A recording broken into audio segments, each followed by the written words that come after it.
Damos gracias al Señor esta mañana vamos a empezar otro miércoles y seguimos estudiando los evangelios. Seguimos con la armonía de los evangelios. La semana pasada estuvimos dando una introducción de la preencarnación de Jesucristo. Vimos... Vimos el Evangelio de Juan, el capítulo 1, estuvimos viendo en Juan, vimos la importancia de conocer a Cristo, lo precioso y lo que significa para nosotros el saber que Jesús es el Hijo de Dios y que es Dios y que Él estaba antes de todas las cosas. Esto es maravilloso porque eso nos da identidad.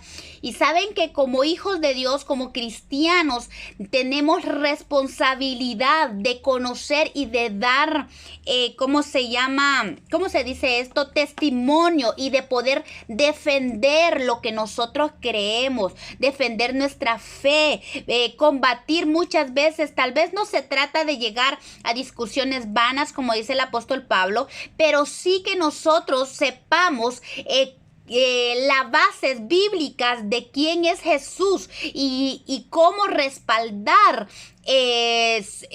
su divinidad, quién era Jesús desde antes de que fuera encarnado. Entonces eso es importante. Como hijos de Dios tenemos que dar testimonio, tenemos que presentar defensa de nuestro evangelio, así lo dice el apóstol Pablo.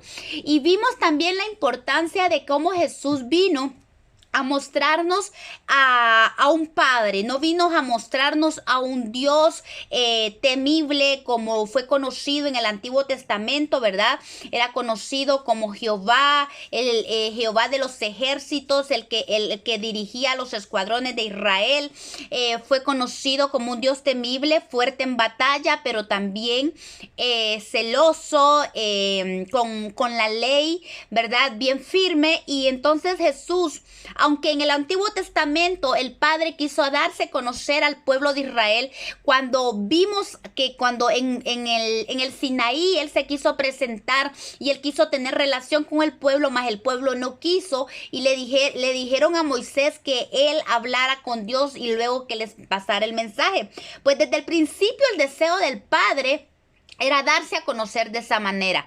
Así que como el pueblo no quiso, por el temor que sintieron allí en el monte, prefirieron tener un intercesor, no pudieron conocer a nuestro Dios como el Padre. Entonces Jesucristo, nuestro amado Jesús, se dio la tarea de venirnos a enseñar a un Padre precioso, a un Padre amoroso, a quien que nos da una seguridad, al que nos ha dado una identidad. Y hablamos la semana pasada de la importancia de conocer al Padre, porque nos da una identidad personal, sabemos quiénes somos, nuestro lugar en el reino de los cielos. No solamente Él no es un Dios distante, es un Padre, el mejor Padre, que se preocupa por nosotros, que tiene cuidado de cada aspecto, aún pequeño, de nuestra vida. Él tiene cuidado. También el otro beneficio de conocer a Dios como Padre es que nosotros sabemos que tenemos un hogar en el cielo, que cuando nosotros partamos de esta tierra, porque todos vamos a partir de esta tierra, pues nosotros, si tenemos una identidad de hijos, tenemos un lugar seguro en el cielo. Regresaremos a la casa del Padre, a nuestro hogar, porque tenemos un hogar. Jesucristo dijo que Él fue a preparar lugar para nosotros, a preparar moradas, porque dijo: en la casa de mi Padre muchas moradas hay. Así es que nuestro lugar corresponde en la casa del Padre. Es una seguridad que nos da esa paternidad. Esa paternidad da una seguridad completa a nuestra vida. Él es nuestro escondedero, ¿verdad? Y esa identidad, esa seguridad nos da una motivación para servirle y buscar agradarle en todo momento. Y eso es lo más importante,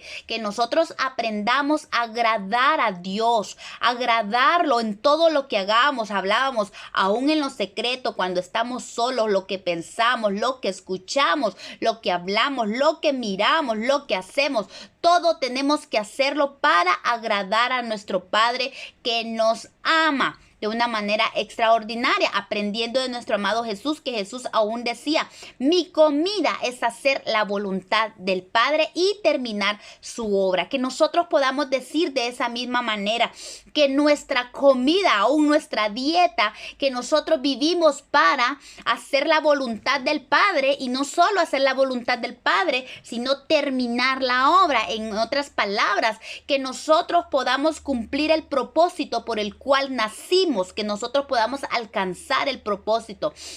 Esta semana escuchaba un predicador, un hombre de Dios, que decía, qué tremendo va a ser cuando lleguemos allá y Dios le diga a alguien, mira todo lo que tenía disponible, mira todo lo que te faltó hacer, pero no lo hiciste porque no me buscaste, porque no quisiste hacer mi voluntad. Y tal vez van a haber regalos, van a haber galardones, como dice la palabra, galardones que se van a quedar allí guardados, que no van a ser entregados, porque no se cumplió con la tarea completa, porque no se cumplió con el propósito por el cual venimos, por la falta de querer agradar a Dios, de querer hacer la voluntad de Dios. Por eso es importante que nosotros aprendamos de Jesús y que nos demos cada día al Señor, para que busquemos el hacer la voluntad del Padre, así como lo hizo Jesucristo, ¿ok?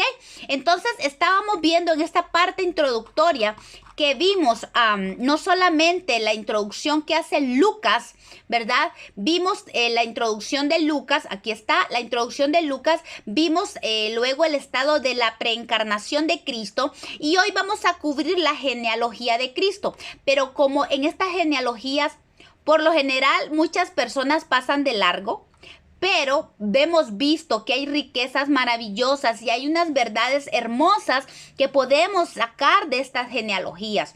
Entonces, hoy nos vamos a establecer en Mateo capítulo 1 del versículo 1 al 17 y en Lucas capítulo 3, 23 al 38. ¿Por qué? Porque estos textos son paralelos. Vamos a ir viendo los temas con textos paralelos, pero les decía la semana pasada que tengamos a la mano los 4 evangelios para que estemos pasando de un evangelio a otro. Y vamos a empezar esta mañana con Mateo capítulo 1, ¿verdad? Verso 1. Y aquí encontramos la genealogía de Jesucristo. Dice Mateo 1, libro de la genealogía de Jesucristo, hijo de David, hijo de Abraham. Mateo, para empezar, quiere establecer sin dejar la menor duda que Jesús es descendiente directo de Abraham. Recordemos, Mateo le está escribiendo a un público judío, un pueblo difícil de poderle cambiar su tradición de lo que ellos creen.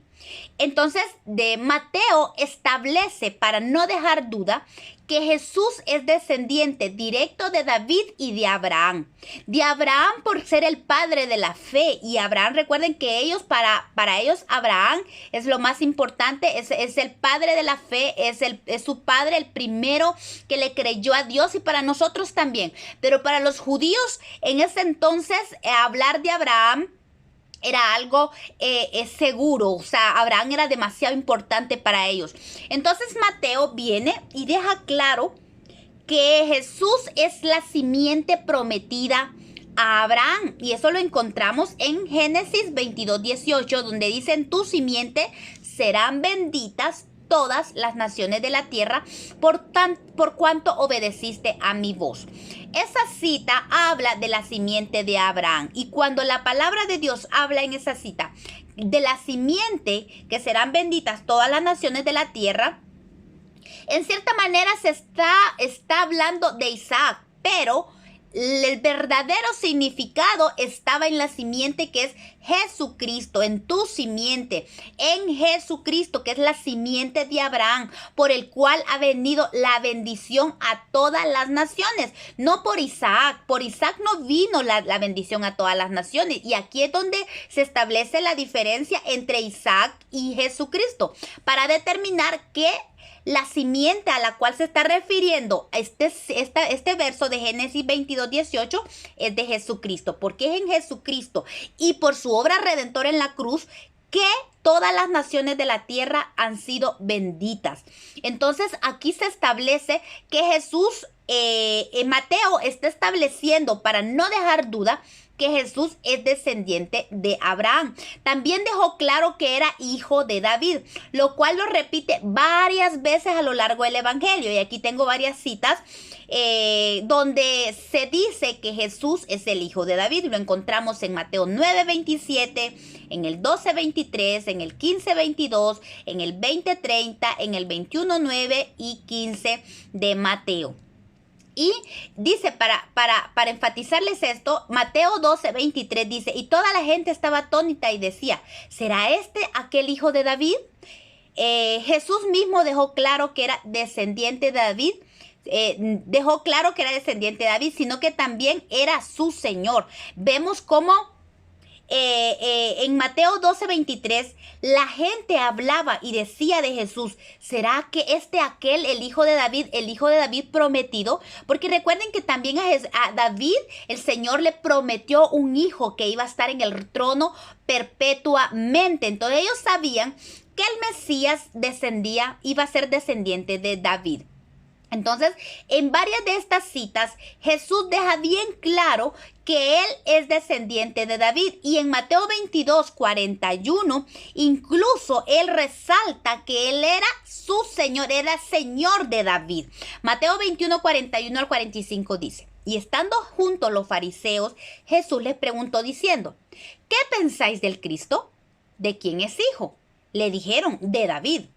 Y él les dijo, pues ¿cómo David en el espíritu le llama Señor? Diciendo, dijo el Señor a mi Señor, siéntate a mi diestra hasta que ponga a tus enemigos por estrado de tus pies. Pues si David le llama Señor, ¿cómo es su hijo? Vemos en esta cita, el Señor está hablando a los fariseos y él está enfatizando de que él es el hijo de David y por tanto, como David lo llamó también su Señor. Entonces, vemos cómo Mateo enfatiza específicamente y fehacientemente en varias citas en todo el Evangelio que Jesús era el hijo prometido a David. Mateo estaba contestando una de las preguntas más importantes del pueblo judío, que era si él se podía remontar al linaje de David. Si Jesús era el Mesías prometido, como lo estaban predicando los discípulos, entonces ¿cómo era posible que se remontara hasta David? Entonces Mateo se da la tarea de hacer la genealogía y describe en esta genealogía que lo hace de una manera tremenda y poderosa y lo lleva hasta David. Y vemos desde el 2 al 16, vamos encontrando aquí una lista de nombres que a veces parece tedioso, pero vamos encontrando cosas preciosas dentro de todas estas listas.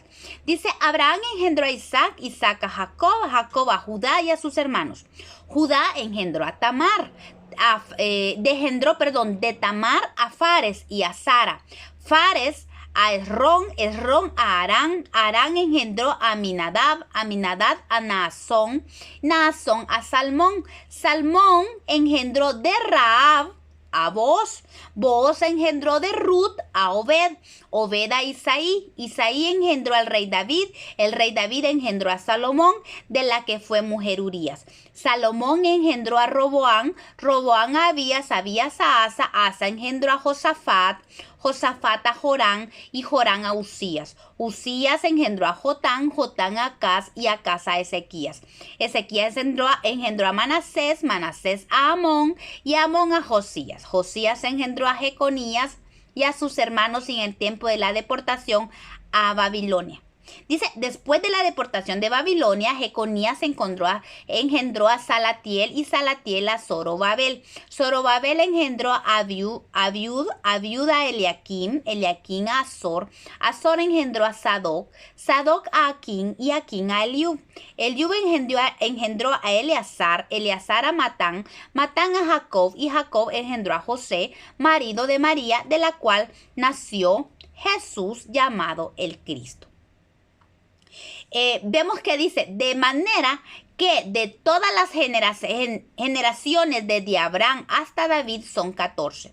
Desde David hasta la deportación a Babilonia 14. Y desde la deportación de Babilonia hasta Cristo 14.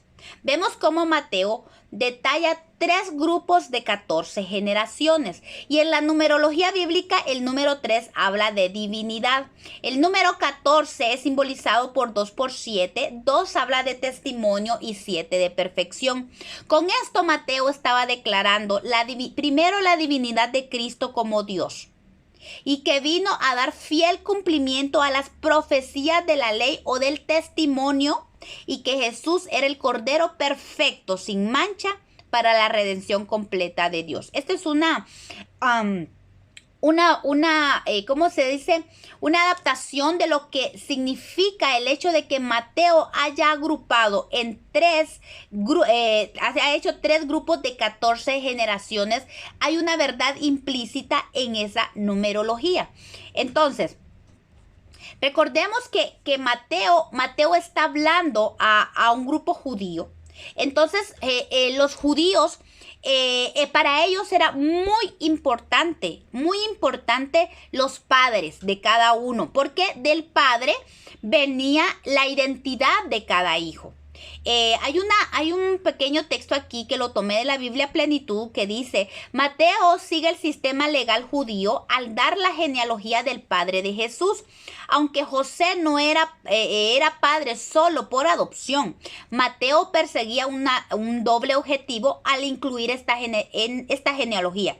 Primero, demostrar la existencia de una continuidad entre Jesús y el Israel del Antiguo Testamento. Y 2, demostrar el linaje real de linaje real de Jesús, que era hijo de David, y su vínculo con los fundadores del pueblo judío, también siendo hijo de Abraham.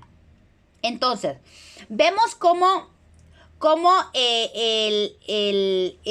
Mateo empieza a establecer una genealogía de Jesucristo, tomando en cuenta que los judíos necesitaban tener evidencias claras de que Jesús era el Mesías. Y vemos cómo Mateo viene a establecer y a hacer énfasis en las profecías establecidas del Antiguo Testamento. Y aquí Mateo da una lista de nombres que parecen interminables.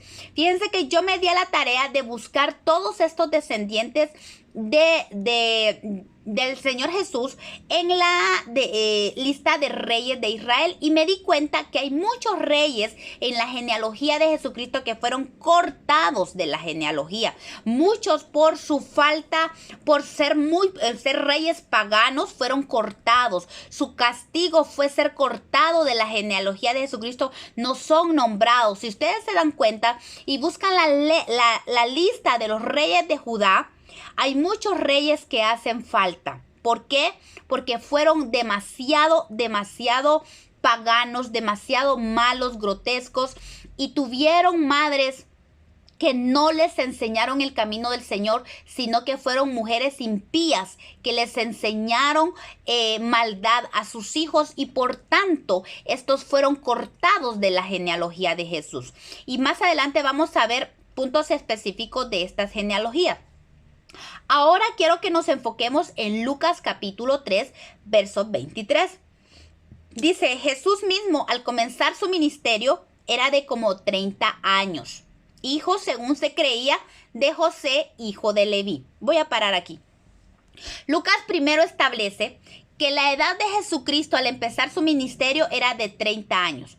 Y esta expresión que se dice aquí, según se creía, hijo, según se creía, de José, según se creía, no es que está dando algo que sea ambiguo. Lo que pasa es que aquí se traduce según se creía, pero según se creía viene de la palabra griega nomiso, que significa, dice, propiamente hacer por ley. O sea, él se hizo por ley hijo de José, dando a entender que José lo adoptó por la ley como su hijo. No era que según se creía o porque habían bolas, esto y lo otro. No, aquí está estableciendo claramente que José adoptó legalmente a Jesucristo, siendo Jesús no hijo de José, ¿verdad? Porque sabemos que Jesús era hijo era hijo de María y del Espíritu Santo, por medio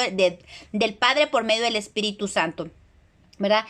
Por eso les escribí aquí, esto no es que se tuviera duda de que si era o no era hijo de José, sino que establece el hecho, según se creía, según la ley, que era descendiente, era hijo adoptivo de José. ¿Ok?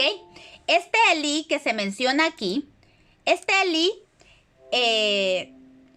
que menciona aquí Lucas, él era el papá de María, ¿verdad? Muchos historiadores y maestros y teólogos de eruditos durante muchos años atrás, desde el tiempo de Jesucristo, entendieron de que esta genealogía que presenta Lucas, esta lista de nombres, es diferente a la lista de nombres que da Mateo, porque aquí empieza con José, hijo de Elí. Este Elí era el papá de María, no de José. Si nos damos cuenta, en Mateo lo que dice era que el papá de José se llamaba Jacob. Ese era el papá de José, pero el papá de María se llamaba Elí. Pero por ser José el esposo de María, ¿verdad? Entonces lo constituyen como su hijo. Recordemos que el nombre por lo general de la mujer no era muy importante como el nombre del padre o del varón. Por eso aquí constituyen a José como hijo de Elí, aunque era el yerno de Elí, porque Elí era el papá de María. Amén. Espero que sea claro. Aquí a partir del verso 24 del capítulo 3 al 38 vemos cómo da otra lista de nombres, ¿verdad? Y vamos a ir viendo algunas cosas peculiares entre las dos listas. Y ahí ahorita vamos a hablar de esto. Lucas hace una investigación más exhaustiva. Posiblemente Lucas ya tenía la genealogía que tenía Mateo, ¿verdad? Ya posiblemente Lucas lo leyó y entonces Lucas se da la tarea de buscar esa genealogía. Recordemos algo que es muy importante, que se estableció desde Moisés, que las personas de la misma tribu tenían que casarse. O sea, era importante para conservar la herencia, era importante que, por ejemplo, los de Judá se casaran con mujeres de Judá, los de Benjamín con benjamitas y así. En la misma tribu tenían que casarse. Entonces sabemos que tanto María como José eran de la tribu de Judá, eran ambos descendientes de Judá.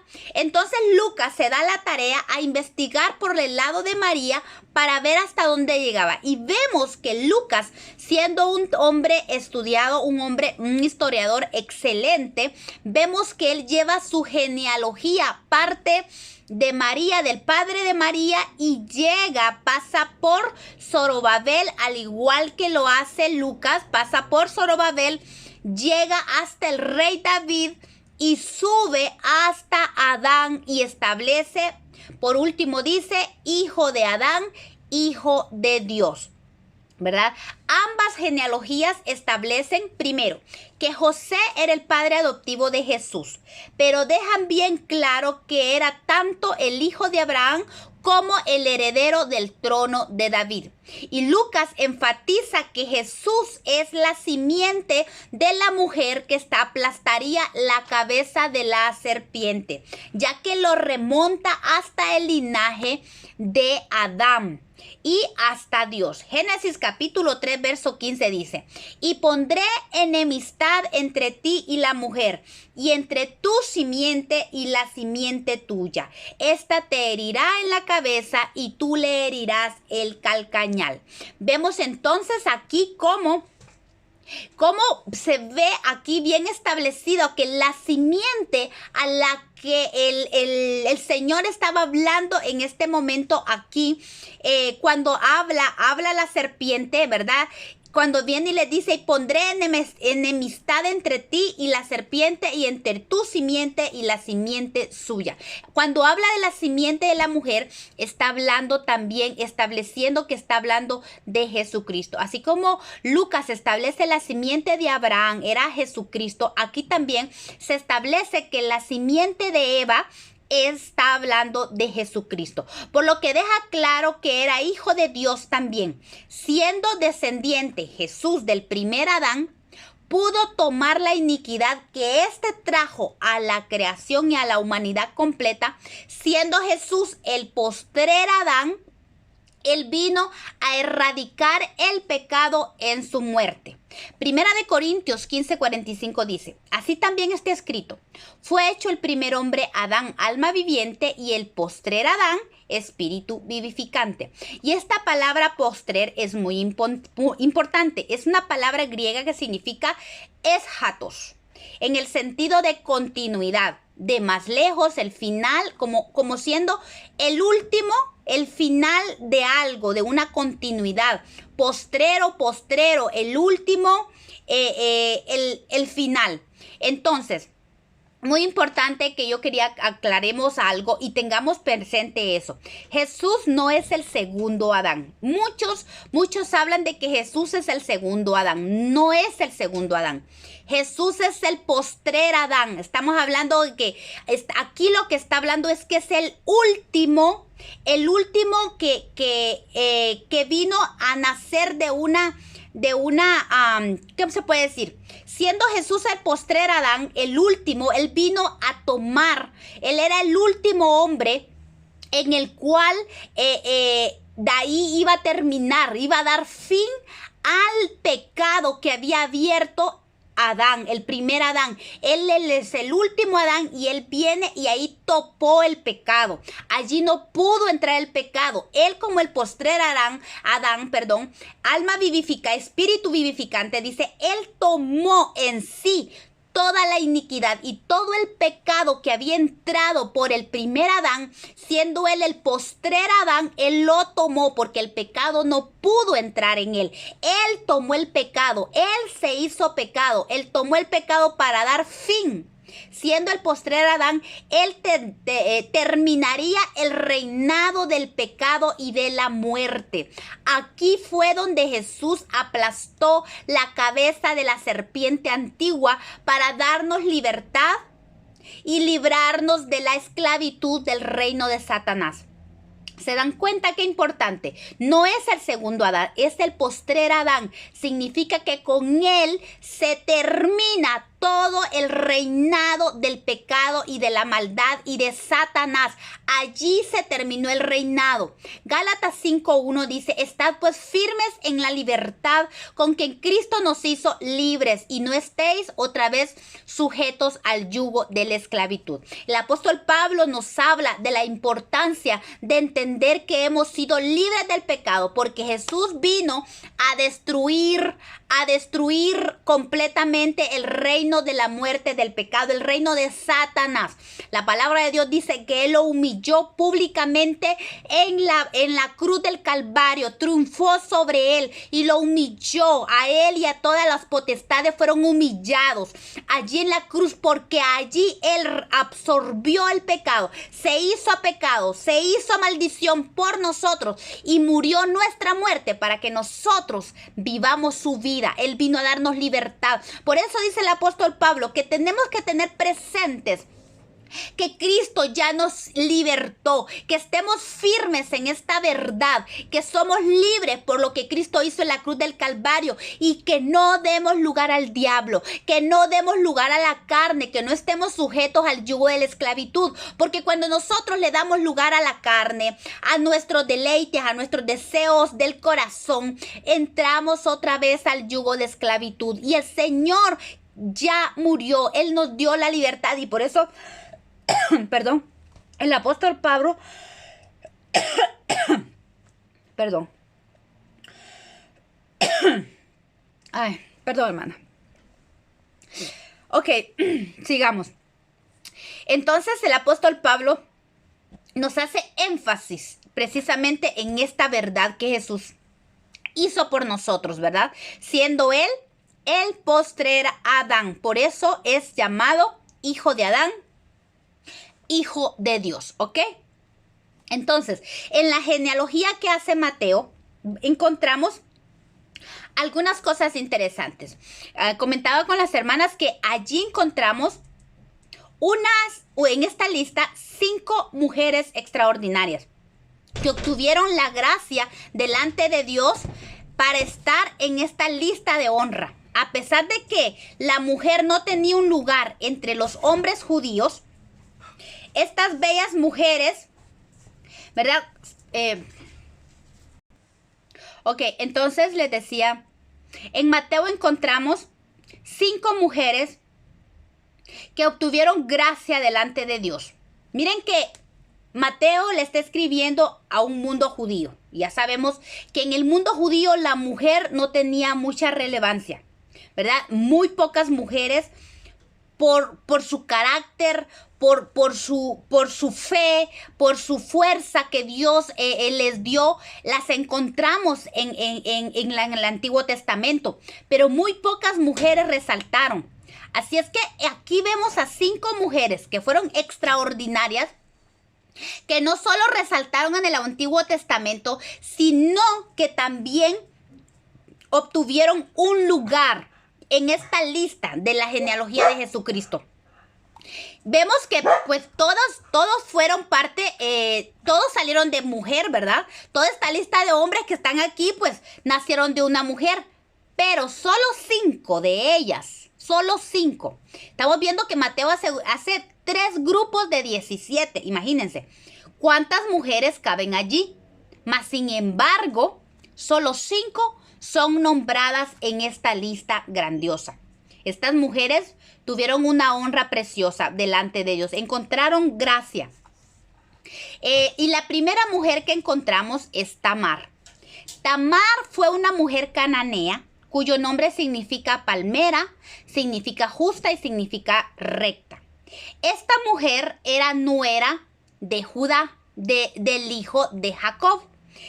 Bueno, yo creo que la mayoría sabe la historia, pero esta mujer se casó con el primer hijo de Judá y resulta que él murió y esta mujer no tuvo hijos.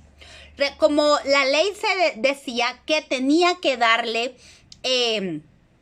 esta mujer al segundo hijo y el segundo levantar descendencia a su primer hijo, resulta que Judá le da por mujer a Tamar, Tamar a su segundo hijo, el cual también murió, porque resulta que Dios mató a los 2 hijos de Judá porque fueron malos delante de Dios. Pues resulta que Tamar no tuvo hijos ni del primero ni del segundo hijo de Judá. Así es que esta mujer, según la historia que está en Génesis 38, esta mujer guardó luto mucho tiempo esperando que Judá le diera a su tercer hijo. El tercer hijo de Judá se llamaba Sela y resulta que pasó el tiempo y como que a Judá se le olvidó que ahí estaba Tamar esperando. Según la ley, ella tenía que ser dada al tercer hijo porque no tuvo hijos ni del primero ni del segundo. Pero vemos que a Judá se le olvida y Tamar estuvo guardando luto mucho tiempo, estuvo guardándose, y dice la palabra de Dios que viene ella y se arriesga y se quita sus vestiduras de luto y se viste como una ramera. Y vemos cómo ella se viste de ramera y dice que Judá pasó por allí y la tomó por mujer ramera y se acostó con ella. Y vemos entonces que dice la palabra de Dios que Tamar concibió de su suegro, concibió y tuvo gemelos, o sea, concibió gemelos en su vientre. Esta mujer, según la palabra, tenía un carácter de rectitud. Según su nombre significa, su carácter de rectitud. Ella arrebató para ella lo que le pertenecía por derecho según la ley. Ella arrebató. Miren eso. Y no midió las consecuencias. Esta mujer sabía, ella necesitaba lo que era suyo. Ella sabía que el hecho de salir embarazada, siendo ella no teniendo marido, representaba la muerte. Pero ella se arriesga porque ella se va. Ella se agarra de lo que le pertenecía, de ese derecho que le correspondía a ella. Y ella se atreve, siendo una mujer recta, pero ella se atreve a arrebatar lo suyo. No mide las consecuencias y se expuso al vituperio y hasta la muerte, creyendo que Dios estaría con ella, ya que Judá se había olvidado de hacerle justicia. Y vemos que al final, en esa historia que estuvieron a punto de matarla, aún Judá da la orden que la apedreen por haber salido embarazada. Y entonces vemos cómo ella, recuerden que cuando Judá estuvo con ella, le dejó, porque no andaba dinero Judá para pagarle, y le dejó en prenda su sello y su bordón. Entonces, cuando la dicen a apedrear, ella manda a Judá las prendas que él le había dejado y le dice que el padre de su hijo, porque en ese momento ella no sabía que tenía gemelos, el padre de su hijo era el dueño de esas prendas. Cuando Judá ve las prendas y las reconoce que son suyas, entonces dice, Judá los reconoció y dijo, más justa es ella que yo, por cuanto no la he dado a Sela mi hijo. Entonces, y dice que evitó que ella muriera, pero nunca más la conoció. Y vemos que ella dio a luz gemelos, ¿verdad? Aquí los encontramos en la genealogía de que dice Mateo. Dice que Tamar engendró de Judá a Fares y a Zara, ¿verdad? Zara con Z. Fueron los dos hijos que venían en el vientre de Tamar, y Fares es el que sigue la línea, el linaje que va a dar a Jesucristo.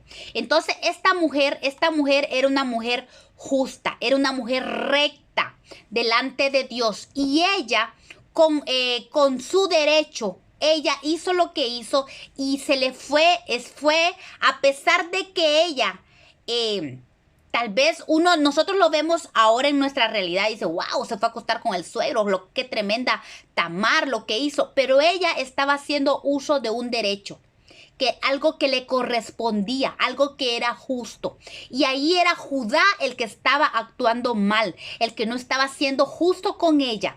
Y ella no le importó las consecuencias porque ella estaba aferrada a lo que era su derecho. Qué lindo es esta enseñanza que nos deja Tamar a nosotros. ¿Cuántos de nosotros tenemos muchas cosas por derecho? Lo que Jesús hizo en la cruz del Calvario nos corresponde a nosotros.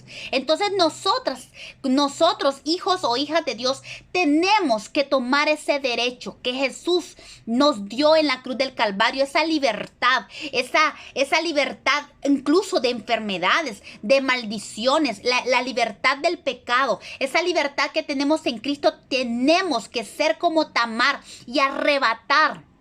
Muchas veces estamos ahí temiendo qué va a pasar si resulta que le digo al diablo que se vaya y no se va. La incredulidad muchas veces nos toma, y por tener incredulidad en nuestro corazón no nos arriesgamos a pelear y arrebatar por lo que nos pertenece. ¿Cuántas veces vemos familias que el enemigo está llevando, está quitando vidas? Y muchas veces porque no nos arriesgamos, porque no hay rectitud en nuestro corazón, porque no hacemos uso del derecho que Cristo ya nos dio en la cruz del Calvario, nos dejamos arrebatar del enemigo muchas cosas que nos corresponden por derecho. Pero vemos a una Tamar que se ganó su lugar en la genealogía de Cristo por ser recta, por ser una mujer que arrebató, que hizo uso del derecho que le correspondía. Vemos qué interesante es esto. Dice que era una mujer extranjera, pero halló gracia delante de Dios por la rectitud de su corazón, y por eso fue incluida en el linaje de donde vendría el Salvador. Qué hermoso privilegio de Tamar. Que nosotros también seamos como Tamar y tengamos un corazón recto como ella. Salmo 11:7 dice, porque Jehová es justo y ama la justicia, y el hombre recto mirará su rostro. Así es que qué importante que nosotros aprendamos de Tamar su rectitud, su corazón recto, ella cómo buscó el derecho que a ella le correspondía, y tenemos que aprender de ella. Una segunda mujer de la cual vamos a aprender también es Rahab. Rahab, su nombre significa tormenta o violenta. Era una mujer que tenía su casa en el muro de Jericó. Esta es una mujer que se dedicaba a la prostitución. Esta sí era prostituta. Tamar solo se hizo pasar por prostituta, pero Rahab sí era prostituta. Pero era una mujer que vio la oportunidad de salvación y ayudó a los espías que Josué había mandado a reconocer la ciudad de Jericó. Y ella vino y ayudó a los espías y fue recompensada por su fe con la salvación de su propia vida y la de su familia. Cuando todos en la ciudad fueron destruidos, ella y su familia fue salva. Josué 2:6 dice que ella escondió a los espías en el terrado de su casa. Eso nos habla de que ella simbólicamente se metió bajo, una vez que ella metió a los espías del pueblo de Dios a su casa y los subió al terrado.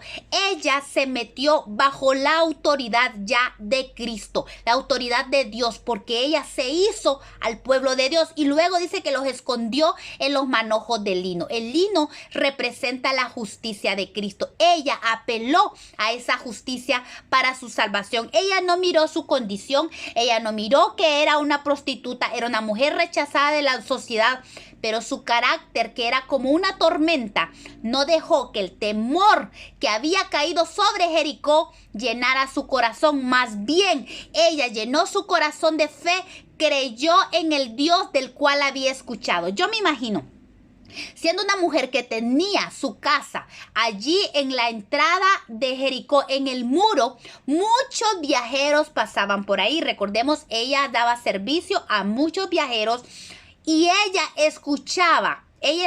Recuerden, Israel tenía 40 años de estar en el desierto. Todos los pueblos de Canaán sabían que había un pueblo allí en el desierto que estaba pronto a salir de ese desierto y iba a llegar a conquistar Canaán. Canaán había sido prometido al pueblo de Dios y Dios se los iba a dar a ellos. Ellos sabían lo que Dios había hecho en Egipto, cómo Dios los había sacado con mano fuerte. Miren toda la información que estaba corriendo. Rahab no era una mujer mayor de 40 años, era una mujer joven, era una mujer que creció escuchando que había un pueblo en el desierto. Jericó fue la primera ciudad que el pueblo de Israel conquistó. Estaban cerquita del desierto. Ella creció escuchando las historias. Había un pueblo que estaba rondando en el desierto, pero que había salido con mano fuerte, que tenía un Dios poderoso que le había prometido Canaán y que esa tierra donde ella habitaba iba a ser de ese pueblo. Esta mujer toda su vida, fíjense que yo me imagino, esta es mi imaginación, yo me imagino que esta mujer a propósito hizo su casa allí, en ese muro. Ella dijo, en cualquier momento alguien de ese pueblo va a venir y yo voy a contactarlos. Porque ella... Yo lo veo así, como que ella en su corazón, ella se había enamorado de ese Dios que había sacado con mano fuerte, de ese Dios. Ella dijo, yo voy a pertenecer a ese pueblo. Yo me imagino a una Rahab siendo pequeñita, creciendo con esas historias maravillosas de cómo ese pueblo estaba allí, de cómo había salido de Egipto, y ella creció con esa fe. Su fe fue creciendo al grado que tal vez en su ignorancia ella se dedicó a la prostitución, porque ella pensó, ese pueblo, alguien de ese pueblo va a venir y yo me voy a encontrar con ellos. Y esa mujer vio la oportunidad cuando vio a los espías y sin dudar los escondió ¿verdad? Los escondió. Dice Hebreos 11:31, por la fe Rahab la ramera no pereció juntamente con los descendientes, habiendo recibido a los espías en paz. Pero ¿qué dice la palabra? ¿Por qué viene la fe? Por escuchar. ¿Escuchar qué? La palabra de Dios. ¿Qué creció escuchando Rahab? De Dios, de ese Dios poderoso, de ese Dios que había rescatado a su pueblo de Egipto con mano poderosa. Eso que escuchó Rahab le creó en ella fe. Y por la fe, dice Hebreos, ella no pereció. No tuvo temor ni incluso de enfrentar el poder del rey de Jericó por su fe en un Dios del cual solo había escuchado. Como dice Romanos 10:17, por el oír. La fe viene por el oír y el oír la palabra de Dios. Esa fe que ella produjo por el oír de Dios, esa fe la llevó a obrar.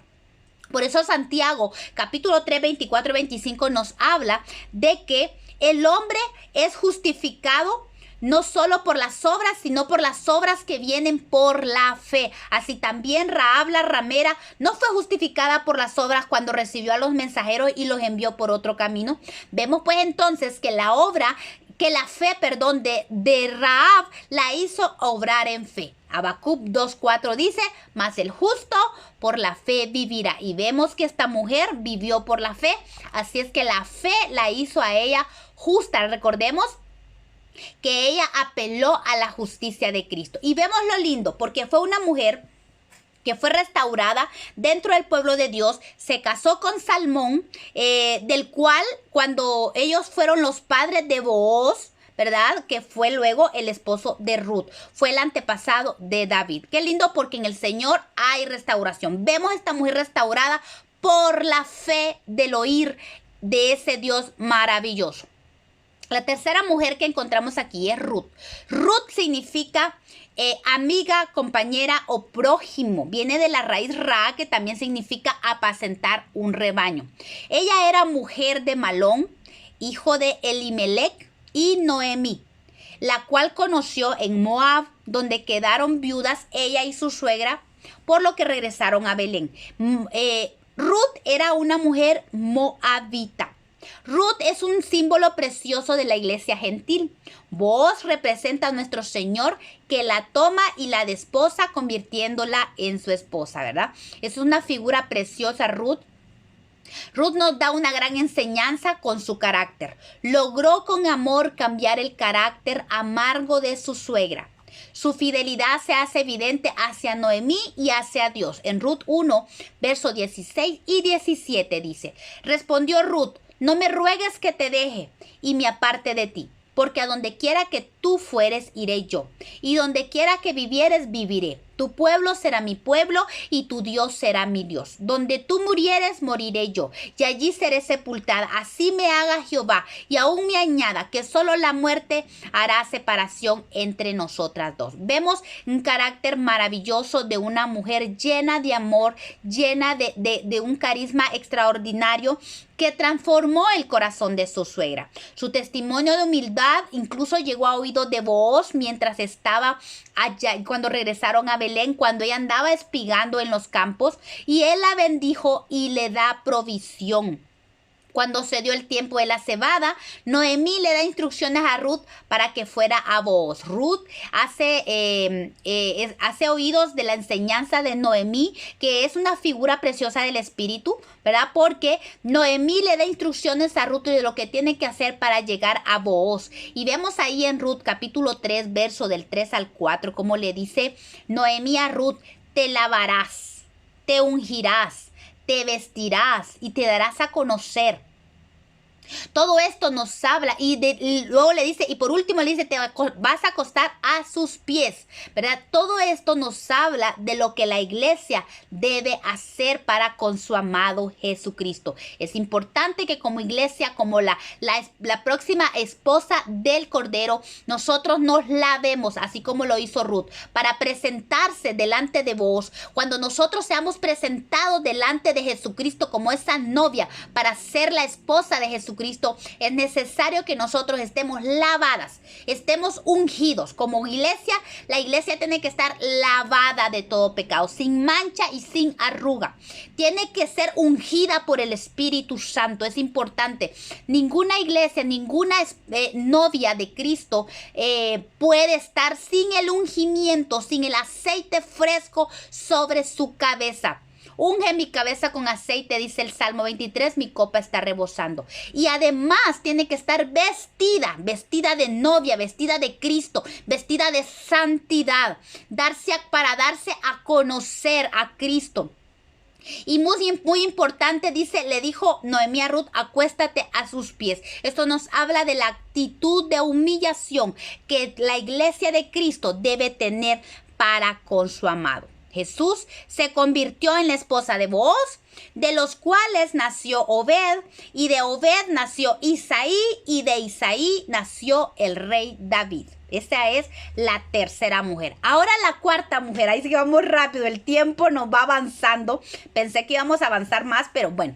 Dice que esta mujer, la cuarta mujer se le llama la mujer que fue de Urías. Esta mujer ni siquiera se dice el nombre, pero bien se enfatiza de quién era mujer. Ella es Betsabé. Eso lo encontramos en 2 Samuel capítulo 11. Vemos la historia de Betsabé. Betsabé significa hija del juramento, hija del reposo. Ella, a pesar de que fue una víctima de la conducta inapropiada del rey David, permaneció en silencio con un carácter reposado. Urías era un soldado eteo que murió al frente del ejército. Y qué tremendo, porque murió luchando por el rey David sin saber que David había dado orden para que lo mandaran al frente para que fuera muerto por el enemigo. Esta mujer es una mujer tremenda, porque es una mujer que su propio nombre lo dice, es hija del reposo. Es una mujer con un carácter reposado. Es un carácter tremendo que nosotros tenemos que anhelar. Un carácter de reposo, un carácter que ella supo esperar en su tiempo. Fue víctima del pecado de David, pero ella guardó silencio, ¿verdad?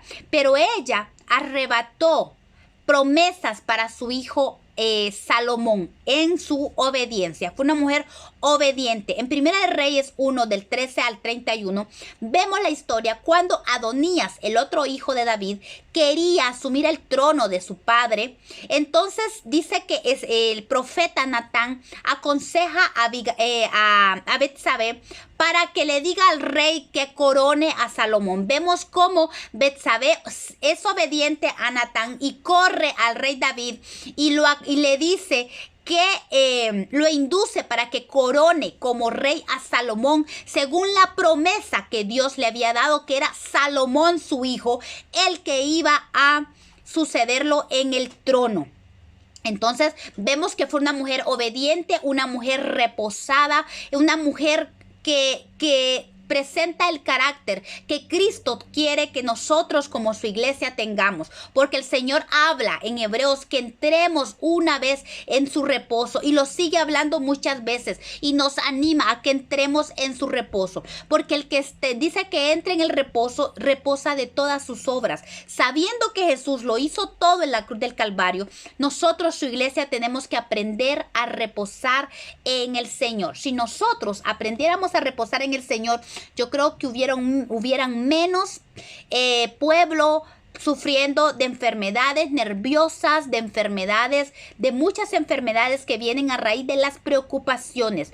El Señor quiere que aprendamos a reposar, porque Él lo hizo todo en la cruz del Calvario. Él venció, Él nos dio todo lo que nosotros necesitamos, y además nos dio a conocer un Padre precioso, que Él tiene cuidado de nosotros en todo lo que hacemos. Entonces, Betsabé nos enseña que debemos de tener ese carácter reposado. Pero ¿saben algo muy interesante? Que Betsabé no solamente fue la mamá de Salomón, sí, también fue la madre de otros hijos de David.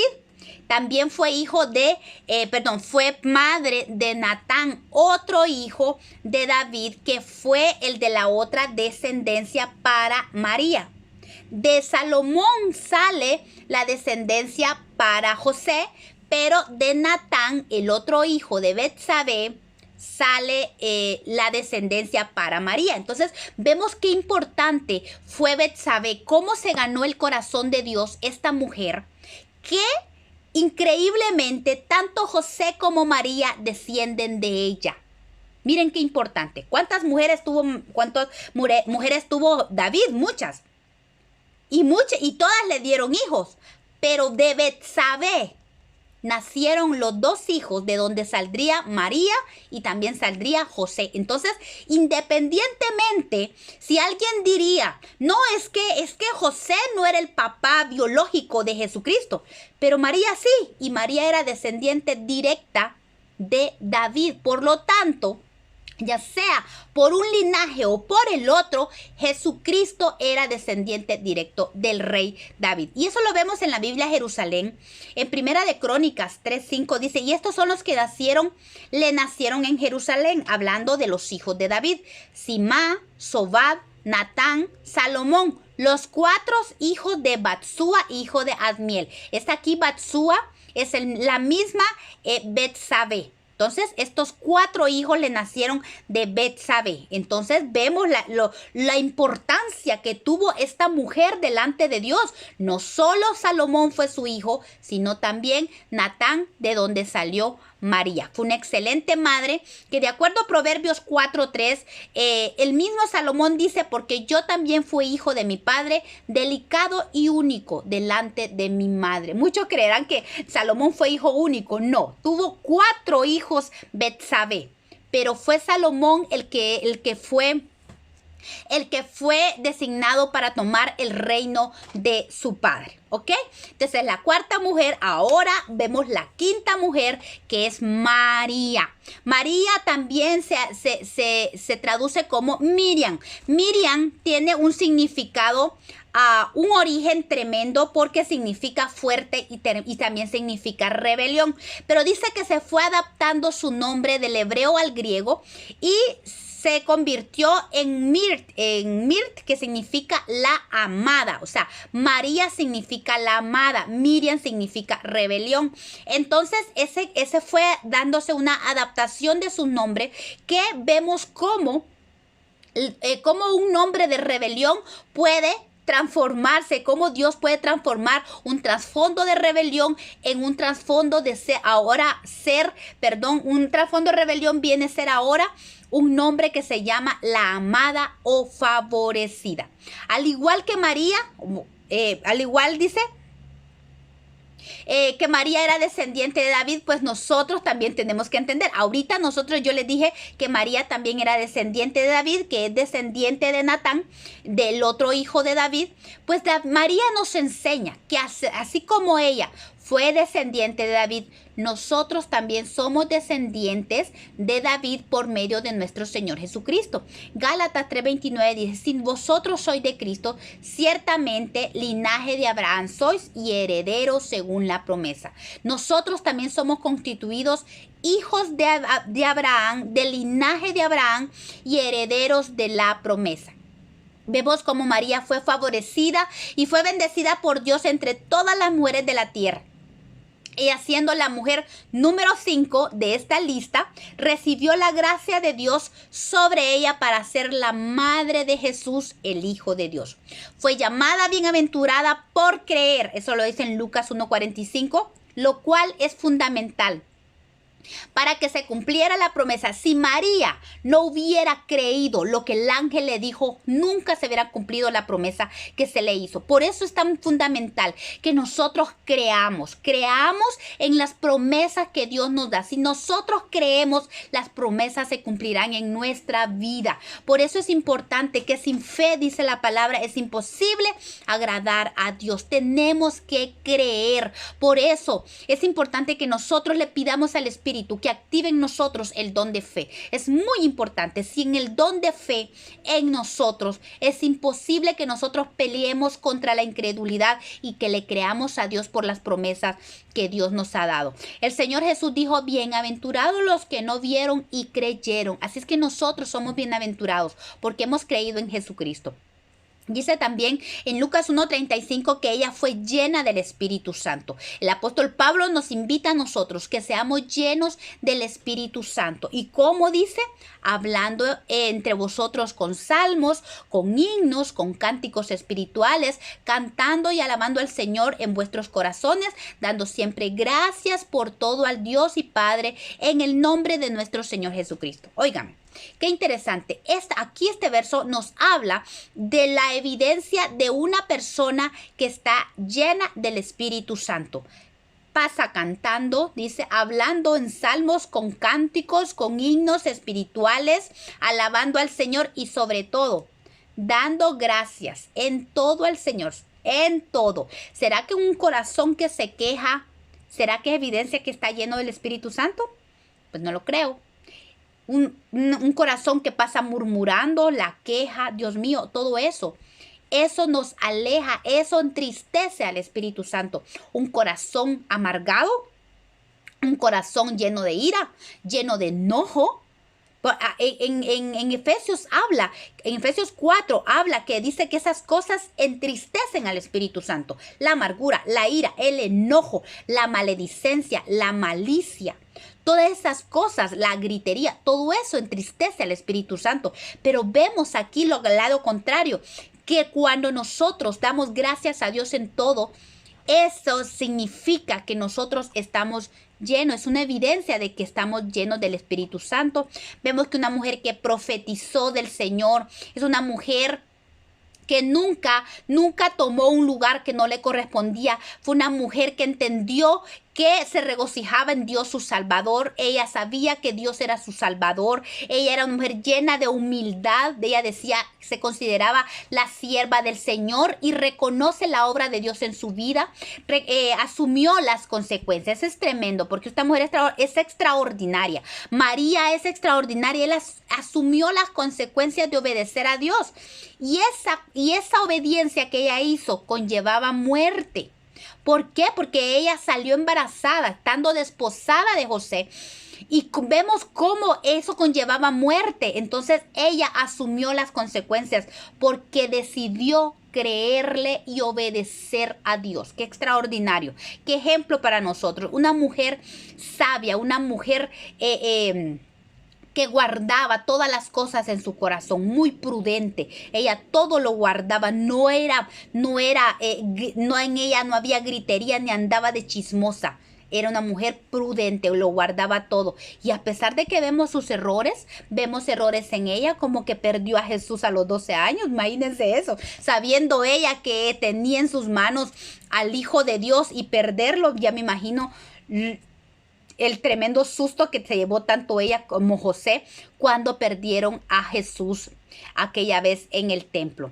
Pero vemos que se sometió a Jesús en su ministerio, reconociendo quién era Jesús. ¿Se acuerdan cuando cuando en las bodas de Canaán, ella se somete a Jesucristo y lo acompañó también hasta la cruz? Entonces, 5 cualidades que encontramos en esta mujer que no solo las mujeres debemos tener, sino que creo que la iglesia de Cristo en sí debería tener, como la mujer que se está preparando, la mujer figurativa de la novia de Cristo que se está preparando, un corazón recto y justo como Tamar. Una mujer tiene que ser una iglesia llena de fe como Rahab, tiene que buscar ser como Ruth, ¿verdad? Obediente y llena de amor y ser prójimo para alguien. Vivir en el reposo de Dios al igual que Betsabé y tener un corazón humilde y sujeto a la voluntad de Dios como María.